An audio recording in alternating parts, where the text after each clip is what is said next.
सपनों को पूरा करने के लिए घर से निकली थी। कभी किसी ने मुझे रोका नहीं था। मैंने जो सपने देखे थे वो मम्मी पापा ने ही दिखाए थे। बेटी तू ये कर सकती है, वो भी कर सकती है। भाई से लड़ाई होती थी। रोज मेरी पर दिल बहुत बड़ा था। उसका भी एक दिन घर आने में देर किया हो गया। वो बेचैन सा हो गया, बहुत सुनाया मुझको, और जब मेरी आंखों से आंसू आ गए तो गले भी लगाया। बोला देख बहन, हमारी जिंदगी तू ही है, इतनी लेट ना आया कर। अगर ऐसा कोई काम था तो मुझे ही बोल देती, मैं भी तेरे साथ चल लेता। कब मैं बड़ी हो गई पता भी नहीं चला। कुछ दिनों बाद ही मुझे देखने वाले आए।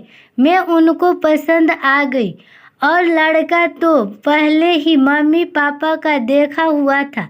पापा के दोस्त का बेटा था। अच्छा परिवार था, किसी चीज की कमी नहीं थी। उनके यहाँ मम्मी पापा खुश थे तो मैंने भी कोई ऑब्जेक्शन नहीं किया। शादी से पहले जो रस्में होती है वो सब पूरी हुई, और फिर हंसी खुशी दिन कटने लगे।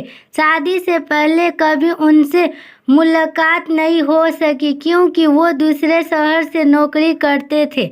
पर हाँ, कभी कभी फ़ोन पर बात हो जाता करती थी। उन्होंने शादी के लिए जो समय तय किया था वो ऐसे दौड़ता आ रहा था कि मानो उसे किसी को हराना हो। तय दिन आ गया, सब तैयारी हो चुकी थी, बस सब बारात का इंतजार कर रहे थे। इंतजार खत्म हुआ और बारात दरवाजे पर धीरे धीरे शादी की सभी रस्में पूरी हुई, और मैं मम्मी पापा और भाई से विदा होकर अपने नए घर ससुराल चली। रास्ते में सिर्फ ये ही सोच रही थी कि घर नया होगा, लोग नए होंगे, रिश्ते नए होंगे, नया नया माहौल होगा, कैसे एडजस्ट कर पाऊंगी। मैं ऐसे ही कई विचार मन में उथल पुथल हो रहे थे कि मेरा नया घर आ गया। बहुत से रिश्तेदार जो हमारा इंतजार कर रहे थे।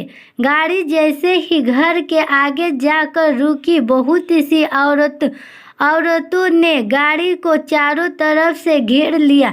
चाची, ताई, बुआ, मामी, नानी, जेठानी और पता नहीं कौन कौन। थोड़ी सी देर बाद ही हमें गाड़ी से उतारा गया और बहुत सारी रस्में पूरी करवाई गई। पूरी रात ना सोने की वजह से मुझे नींद तो बहुत आ रही थी, पर सो नहीं सकी। शाम होते होते बहुत से मेहमान जा चुके थे और पास पड़ोस वाले भी। बस कुछ खास लोग ही बचे थे, जैसे मेरी ननद, जैसे उसके बच्चे, नंदोई और दो बुआ, राधे, छोटी वाली बुआ का लड़का, और शायद दो तीन और लोग। मेरे ननद मजाक कर रही थी मुझसे, बार बार कोई बात ना करके चेहरे पर अजीब सी स्माइल करती, फिर सिर्फ यही बोल कर चली जाती, भाभी जी भाभी जी। अगले दिन मैं जैसे ही कमरे से बाहर आई तो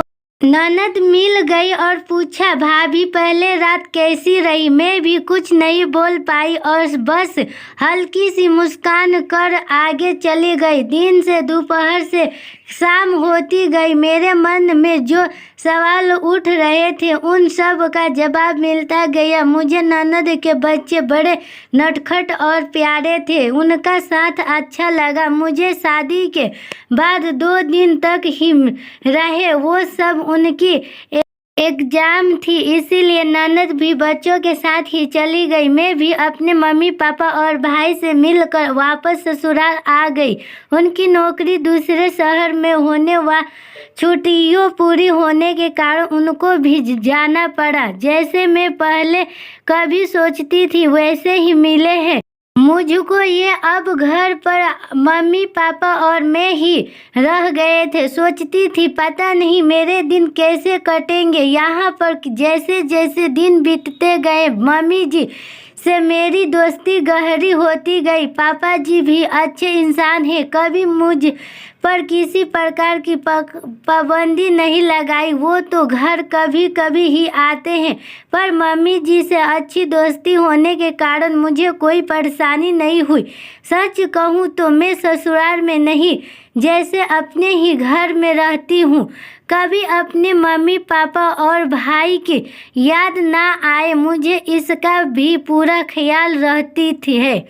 मम्मी जी बहुत खुश हूँ मैं।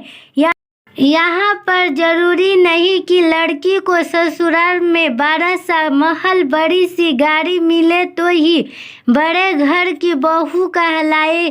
बस ससुराल वालों बड़े दिल वाले मिल जाए तो भी बेटी बड़े घराने की बहू बन जाती है। अब कभी भी घर जाती हूँ तो मेरे घर वाले ही कह देते हैं, देखो वो बड़े घर की बहू आ रही है।